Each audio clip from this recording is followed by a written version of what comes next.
Mohon perhatian ya. Kenalan dulu nih, kakak dari unit Universitas Bidasar Informatika. Di sini kakak mau ada pengabdian nih, ngajarin adik-adik semua untuk mencintai Al-Quran. Gitu.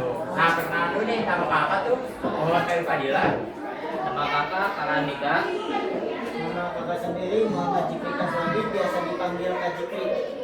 Nama kakak adalah Jikri, biasa dipanggil Dalil, bukan Bahlil ya. Nama kakak di sini Muhammad Raka. Kakak di sini Muhammad Bayu. Nama kakak di sini Fadil, adik-adik bisa panggil Kak Fadil.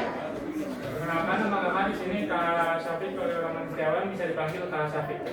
Kakak di sini lengkap Muhammad Ramadan, saya panggil Kak Yoga. Oke teman-teman, mohon perhatiannya nanti ya. Nanti ada Kak Dalil sama Kak Jikri yang akan menjelaskan materi-materi yang akan kita bawa ke adik-adik semua. Dari Lauhul Mahfuz turun ke Baitul Izzah. Lanjut. Al-Quran dari Lauhul Mahfuz mana? Baitul apa? Baitul Izzah. Baitul Izzah itu tempatnya di mana? Di langit dunia sama dunia. Jadi kita melihat ke langit nih, itu yang disebut langit pertama. Jadi kalau kita di bumi yang kelihatan itu namanya langit langit pertama itu disebutnya Baitul Izzah. Jadi Al-Quran diturunkan dari Lauhul Mahfuz ke Baitul Izzah, itu turunnya langsung sekaligus, jumlatan wahidatan, langsung, enggak berangsur-angsur. Kalau dari Lauhul Mahfuz itu langsung 30 juz ke Baitul Izzah, belum ke Nabi Muhammad.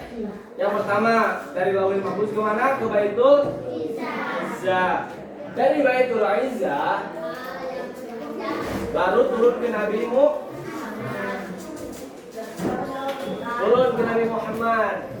Posisi Nabi Muhammad sedang berada di mana? Di Gua Hiro. Tepatnya di mana Gua Hiro itu? Di Makkah.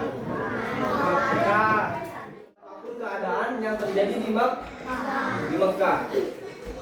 Jadi dari Baitul Izzah turun ke disampaikan wahyu ke Nabi Muhammad di Gua Hiro itu pada malam dari Lauhul Mahfuz ke Baitul Izzah itu pada malam apa? Turunnya Lailatul Qadar. Nah, di zaman Nabi Muhammad semua itu pada hafal, pada paham sama asbabun nuzul, paham sama makna dari Al-Quran. Jadi tidak perlu ditulis. Waktu dulu itu tidak perlu ditulis, Al-Quran belum dibukukan, belum jadi seperti kayak sekarang. Sekarang kan udah 30 juz. Dulu itu pada dihafal, ditulis di pelepah korma, ditulis di kulit-kulit hewan.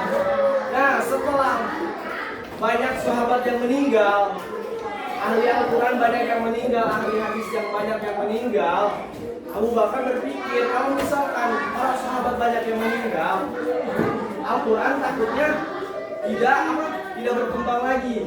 Makanya Abu Bakar itu mengusulkan untuk menyatukan, membukukan Al-Quran menjadi 30 juz. Yang awalnya cuma dihafal, sekarang ditulis.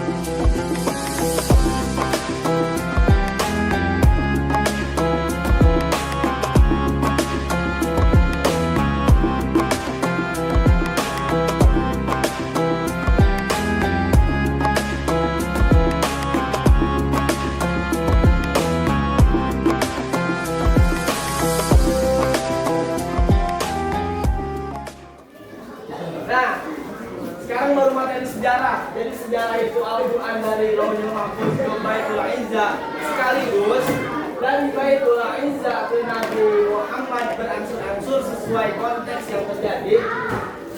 Seterusnya akan dijelaskan oleh teman kakak tentang mengenai isi Al-Quran.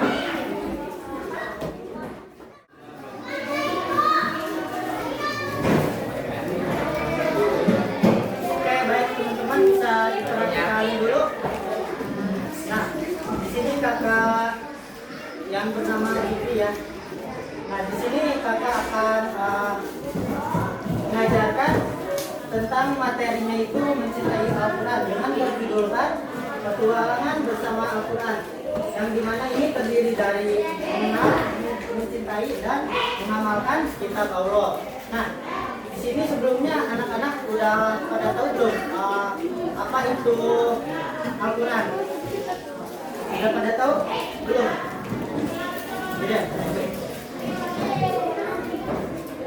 Apa itu Al-Quran? Nah, di sini Al-Quran itu sendiri adalah firman Allah Subhanahu wa taala, yang dimana ini Allah menurunkan firman ini kepada Nabi Muhammad Shallallahu Alaihi Wasallam, yang dimana ini selama 23 tahun lamanya.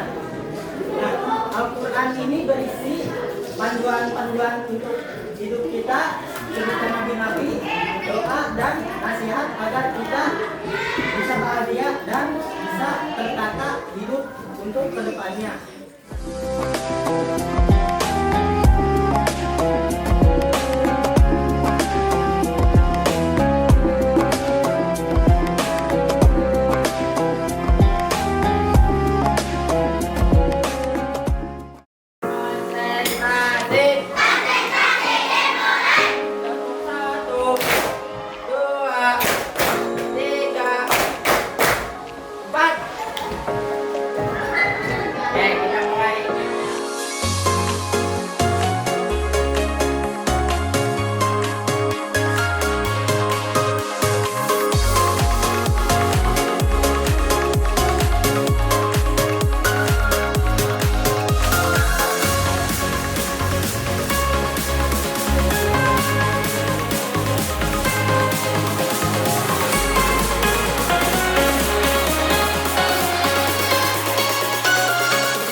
Mendapat wahyu di Gua Hiro, nama gunungnya apa?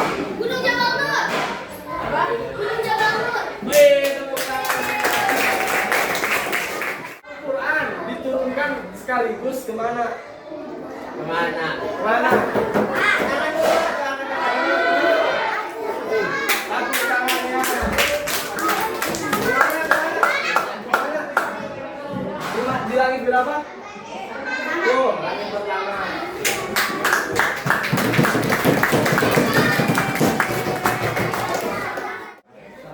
Al-Quran terdiri dari berapa juz?